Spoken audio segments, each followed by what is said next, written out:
Bonne journée à vous. On continue dans cette deuxième partie le podcast qu'on a déjà commencé concernant le dirigeant marocain. Alors, c'est un moyen de communication.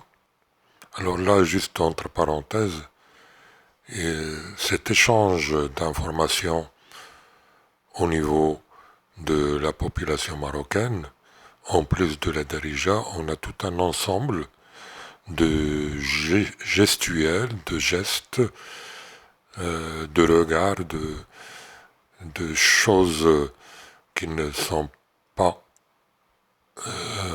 des paroles, donc des postures, des expressions faciales, qui vont des fois exprimer des choses. Donc donner un message, une idée, une information, un sentiment qui est échangé, soit de manière orale, soit de manière gestuelle, soit par des signes.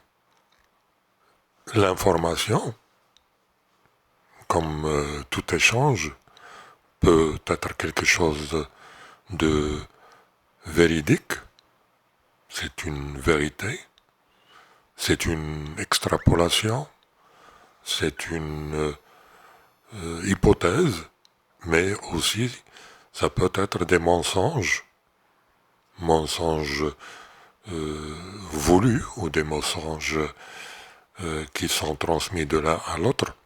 Donc tout ça est bien visualisé dans cette dirigeant marocaine.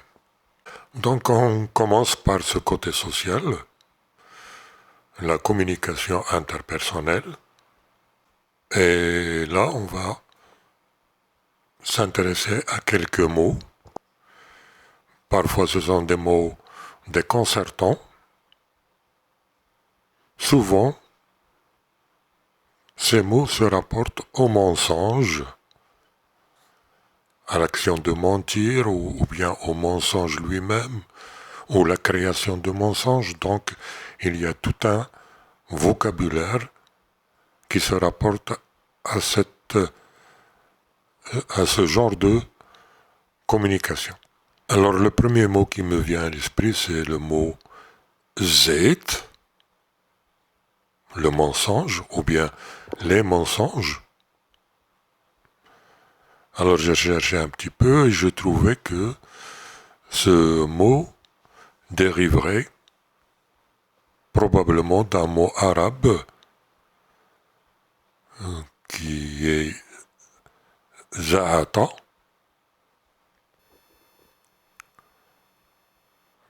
Alors dans le dictionnaire, ce mot za'ata veut dire que on exprime des choses sans les prouver. Autre façon de faire des mensonges, c'est la fanfaronnade. Alors dans certaines régions, pas dans toutes, on peut entendre le mot scobé. Alors c'est en relation avec le mot scobido, c'est-à-dire créer des choses nouvelles en rassemblant des éléments de nature différente, c'est-à-dire dans ce cas créer une histoire en fusionnant des éléments d'autres histoires. Donc créer une réalité d'un tas de mensonges reliés entre eux. Alors le Scooby-Doo est un loisir créatif qui consiste à tresser des objets pour en créer des formes nouvelles. Dans ce cas, c'est créer des histoires par un tressage de mensonges.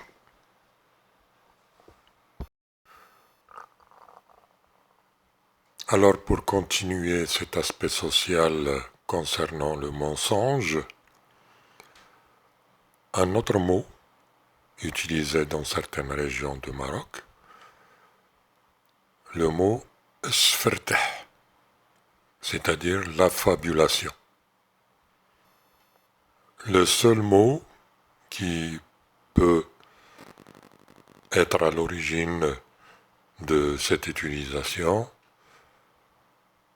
c'est le mot arabe soufra, qui est utilisé souvent dans le sens de raconter des histoires, surtout des histoires de voyage, mais dans le contexte de la darija, ce voyage a été transposé au niveau d'un voyage dans le mensonge qui fait que la personne se lance dans des histoires très longues racontées à partir d'éléments qui n'existent pas.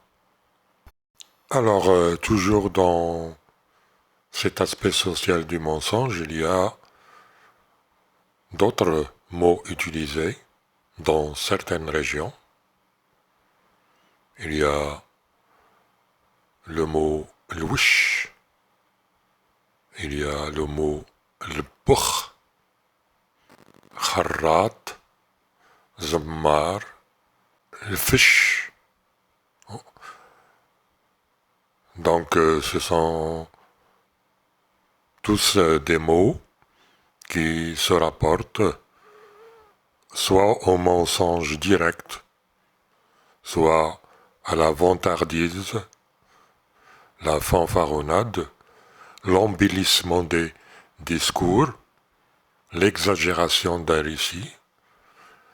Tous ces mots sont souvent issus de l'arabe classique, mais avec parfois de grandes transformations. Alors le mot al-wish, qui signifie mentir et embellir les discours avec des mensonges.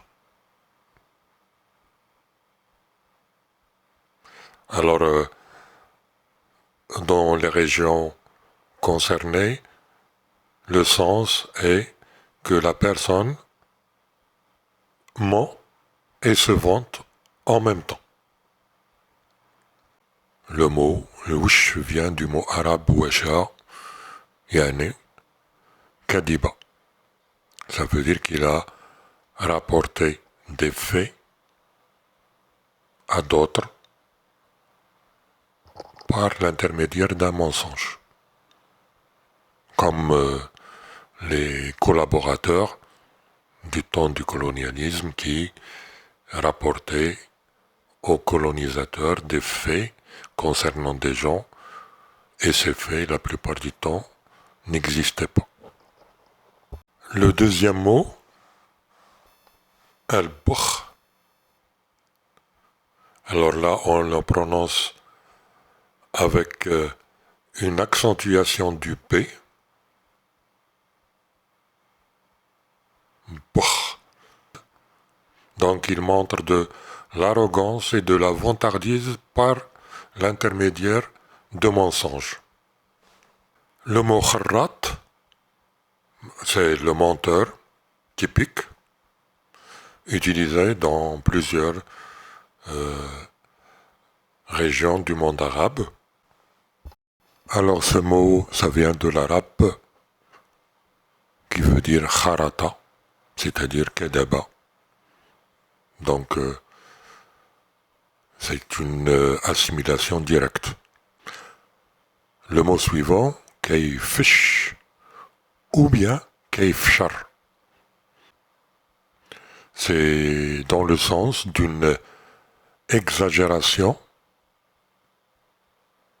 et d'un mensonge qui fait déformer les faits et la création de faux récits. Alors j'ai associé le mot kayfish au kayfshar parce que je suppose que le premier, le fish, c'est une réduction du deuxième, le fashr, en enlevant la dernière lettre, le R. Kayfshar, le fashr, ça vient du mot arabe fashara, Yani, ça veut dire il ment. Tammar, dans certaines régions, ce mot est utilisé pour désigner le fait de rapporter des faits sans rapport avec le sujet traité. Elle est également utilisée pour désigner le mensonge ou l'exagération dans le discours. C'est-à-dire que quelqu'un introduit des données dans un sujet qui n'ont rien à voir là-dedans et qui essaie de les faire valoir comme faisant partie du sujet.